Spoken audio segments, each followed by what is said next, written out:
ওরনার একটা মাথা মুজার সাথে গিরা দিয়া এরপরে পানি উঠাইয়া ওই জাহান্নামী বেআমলওয়ালা নারী গুনাহগার বান্দি কুকুরকে পানি পান করায় দিল। রহমতের নবী হাদিসে বলেন, ও সাহাবায়ে কেরাম শুনো, সাথে সাথে একটা গায়বী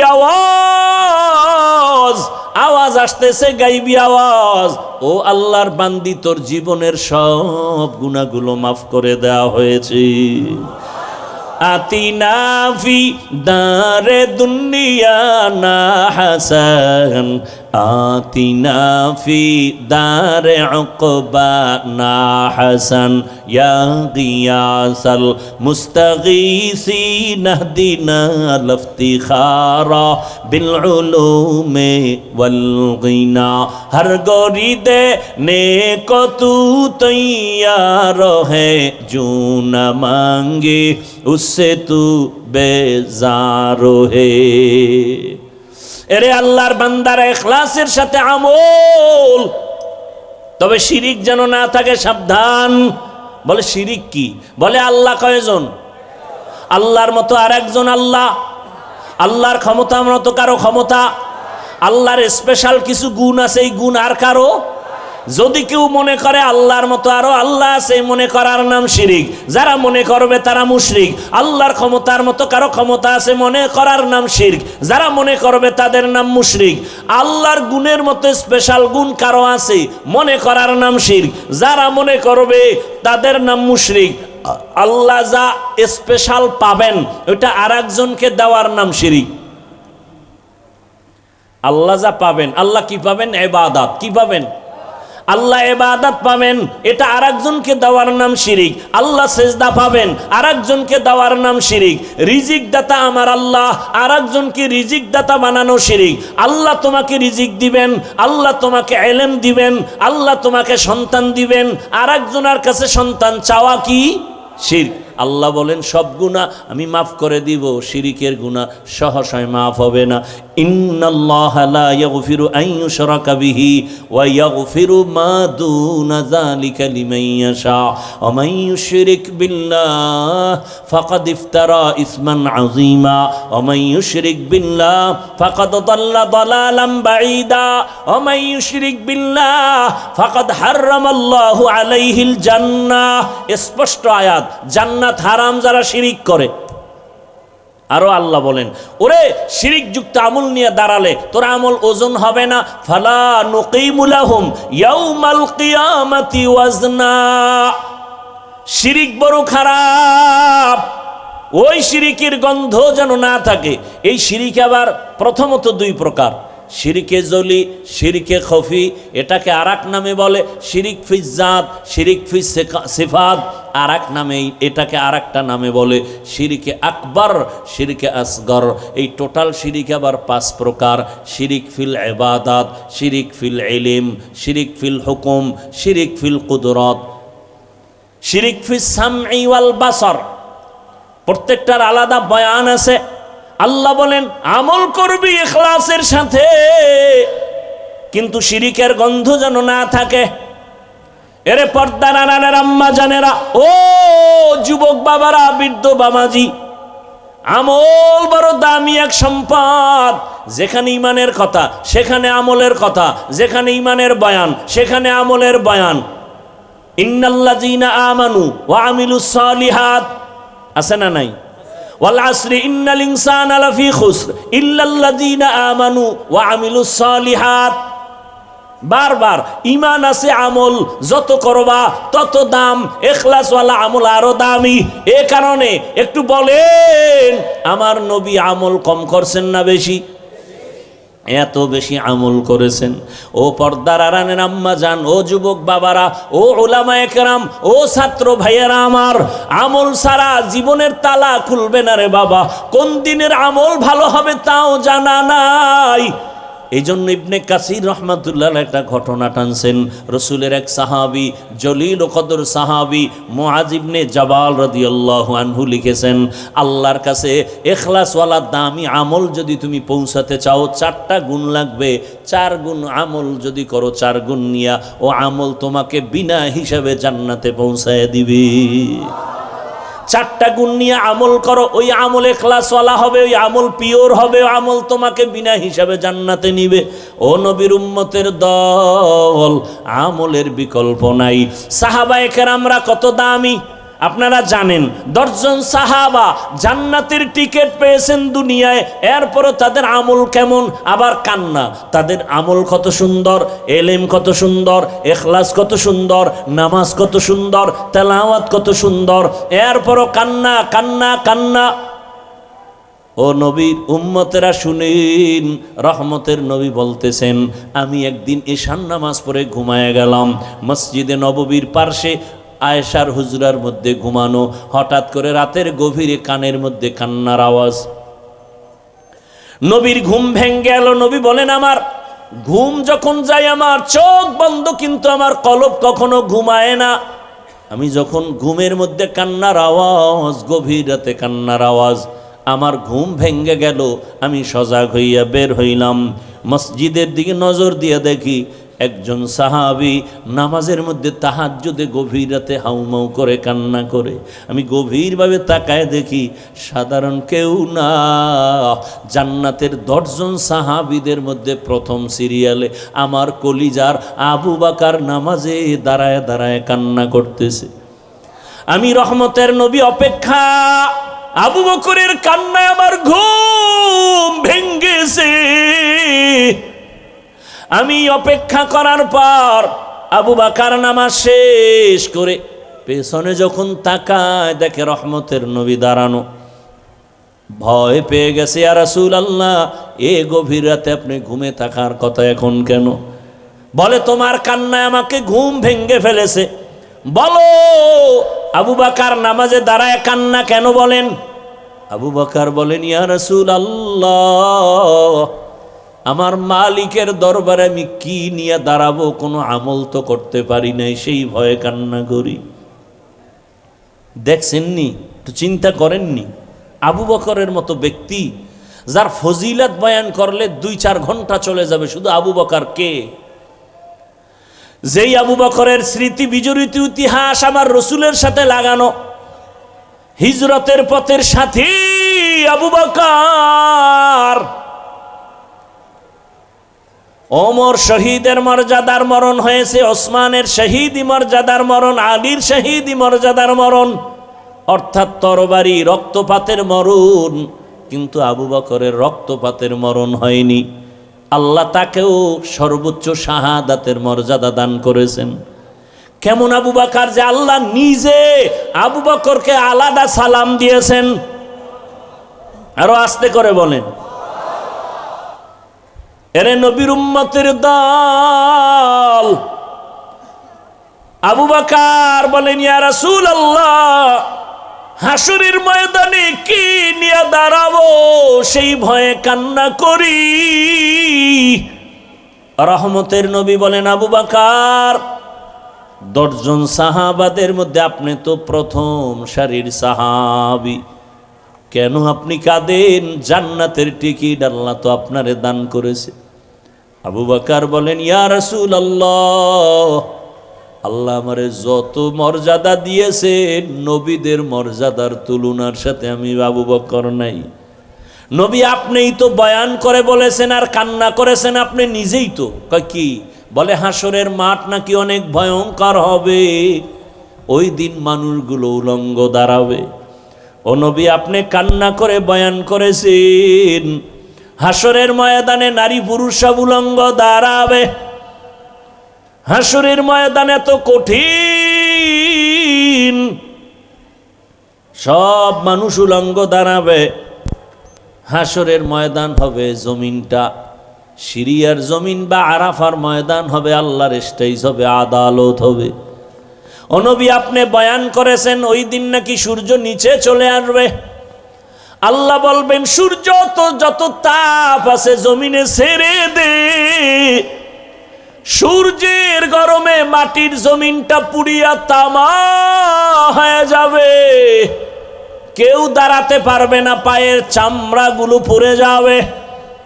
অপরদিকে জাহান্নামের আগুনের আওয়াজ, জাহান্নাম চিল্লায়া চিল্লায়া বলবে, ও আল্লাহ বেনামাজিগুলো দাও, পেটের ক্ষুধা নিবারণ করতে হবে রে আল্লাহ। ও নবী আপনি বলেছেন জাহান্নামের আওয়াজের কারণে হাসরের ময়দানটা থরথর করে কেঁপে উঠবে। আমার আল্লাহ নাকি রাগান্বিত হইয়া কুদরতের আওয়াজ দিবেন, লিমানিল মুলকুল ইয়াউম লিল্লাহিল ওয়াহিদিল কাহ্হার। আমার আল্লাহ কুদরতে আওয়াজ দেওয়া মাত্র হাসরের ময়দানটা কেঁপে উঠবে। ও নবী আপনি বয়ান করেছেন কেউ কারো পরিচয় দিবে না, শুধু কান্নার কান্না। ও ভোলার মুসলমানেরা, এখনো কি চিন্তা করবা না? এত বড় দামি ব্যক্তিও যদি এত কান্না করেন, এত সুন্দর আমল আর এলেম থাকার পরেও আপনার আমার কোনো আমল নাই, নামাজ নাই, রোজা নাই, তেলাওয়াত নাই, আপনার আমার কি পরিমাণ কান্না করা উচিত? এখনো কি চোখে পানি আসবে না রে বাবা? ওই জাহান্নামের আগুনের গরম কেমনে সহ্য করবি রে যুবক? দুনিয়াতে সূর্যের গরম সহ্য করা যায় না, মশার কামড় সহ্য করা যায় না, বেতের বাড়ি সহ্য করা যায় না। আবু বকর কাঁদেন আর বলেন, ইয়া রাসূলুল্লাহ আপনি বলেছেন আল্লাহর কুদরতি রাগান্বিত আওয়াজ। হাসরের ময়দানের অবস্থা এমন হবে যে নবীদের গুনাহ নাই, তারাও কান্নায় বিভোর হয়ে যাবে। আদম নবী কাঁদবেন, আল্লাহ আমার উপায় কি হবে? মূসা নবী কাঁদবেন, ঈসা নবী কাঁদবেন, ইব্রাহিম নবী কাঁদবেন। ও আমার পর্দার আড়ালের মা বোনেরা, সেদিন আপনার আমার কি উপায় হবে একটু চিন্তা করেন। দুনিয়ার মজা তো কম নেন নাই, দুনিয়ার আরাম তো কম করেন নাই, কবরের আরামের চিন্তা করছেননি? আমার মাওলার আদালত বড় কঠিন। চক্ষু দুইটা বন্ধ করে দেখেন, যদি যেদিন আপনি মরিয়া যাবেন গায়ের জামা কাপড়গুলো বেলেট দিয়া কেটে কেটে রেখে দিবে, সাদা কাপনে পেঁচাইয়া জানাজা পড়ায়া বাঁশ বাগানে নিয়ে যাবে, কেউ সঙ্গে যাবে না। ওই অন্ধকার কবরে একা কেমনে থাকবেন? কই আপনার ছেলে, কই আপনার মেয়ে, কই আপনার স্বামী? এখন আপনার ডানে বামে আপনের অভাব নাই। ও আমার যুবক বাবার, একটু চিন্তা করো, তুমি যদি মরিয়া যাও, জানাজার নামাজ দিয়া কবরে নিলে কেউ তোমার সাথে যাবে না। তোমার আপন বন্ধুটা মোবাইল থেকে নাম্বার ডিলিট করে ফেলবে আর বলবে আমার বন্ধু নাই, মোবাইলে নাম্বার রেখে লাভ নাই। কার পেছনে ঘুরো,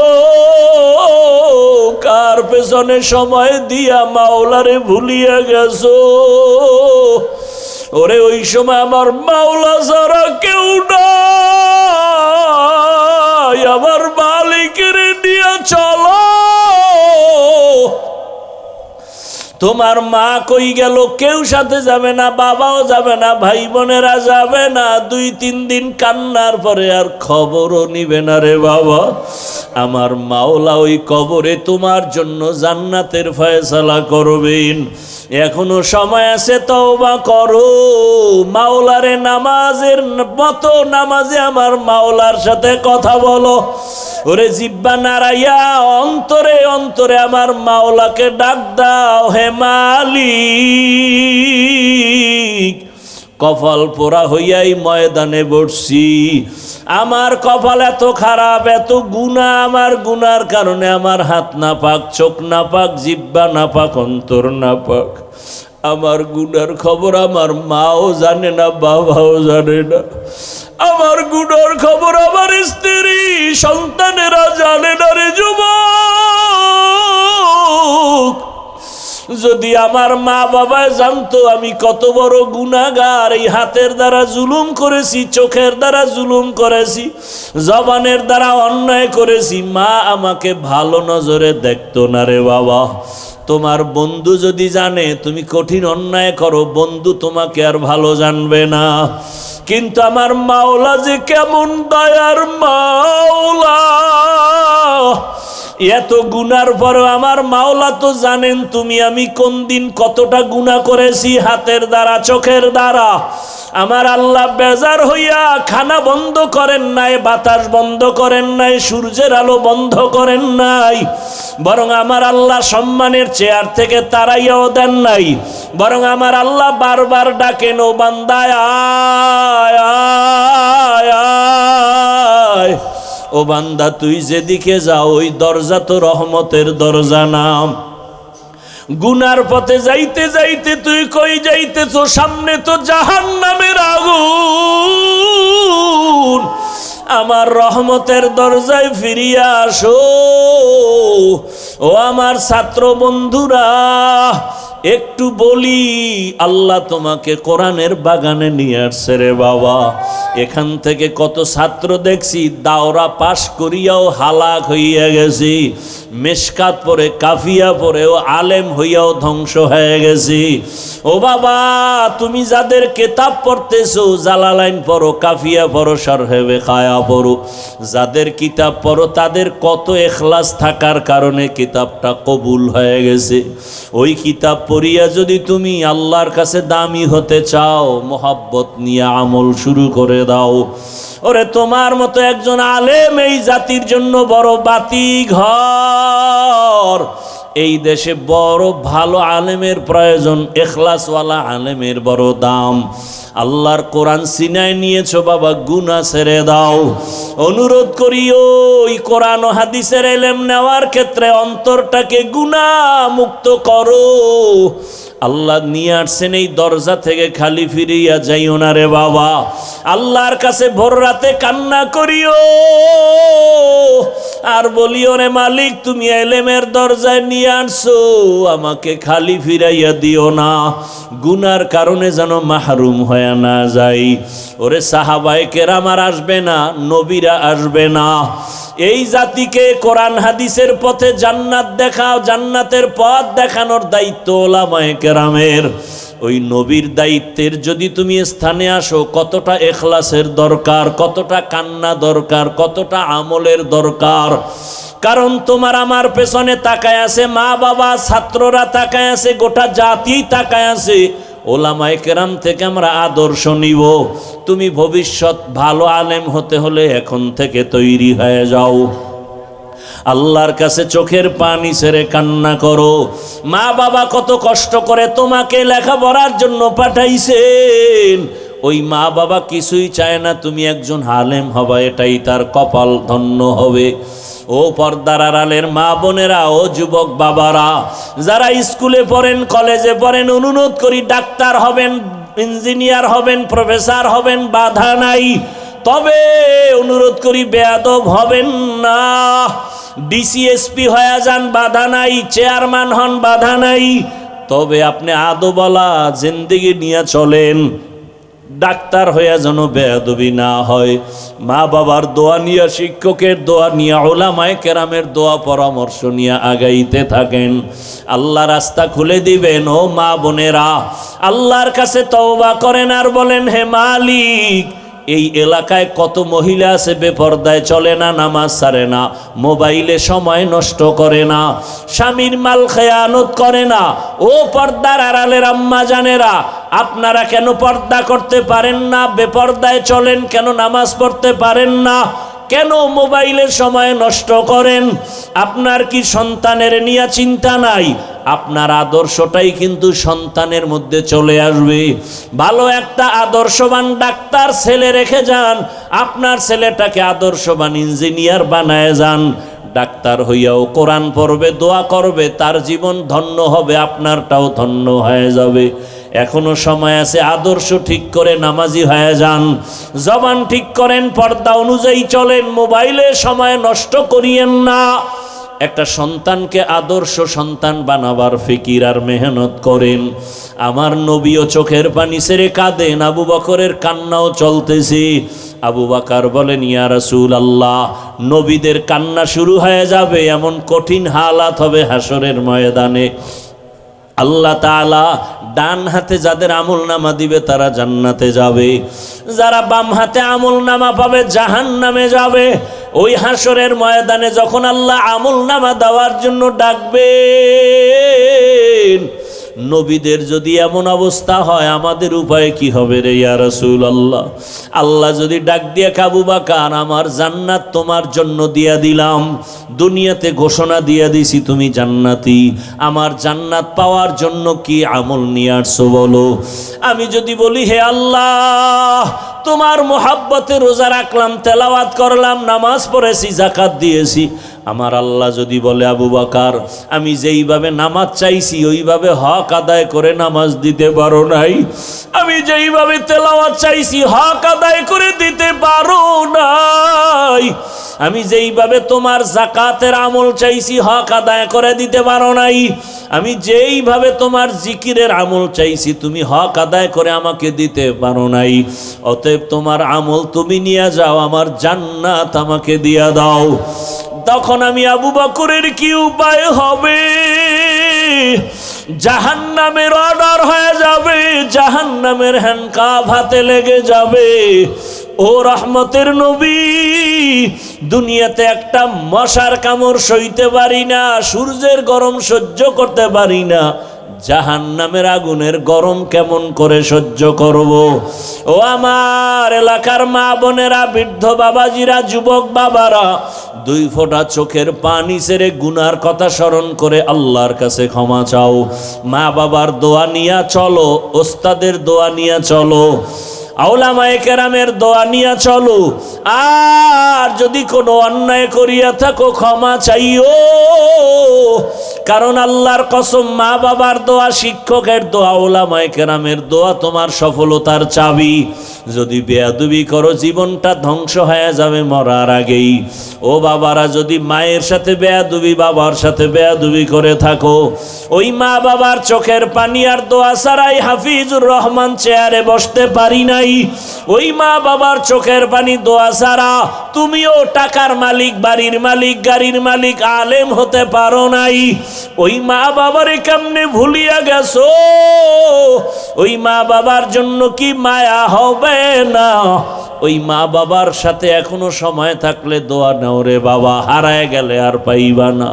ওই মা বাবা তোমার আমার জন্য কত রাত খানা খায় নাই, ঘুমায় নাই।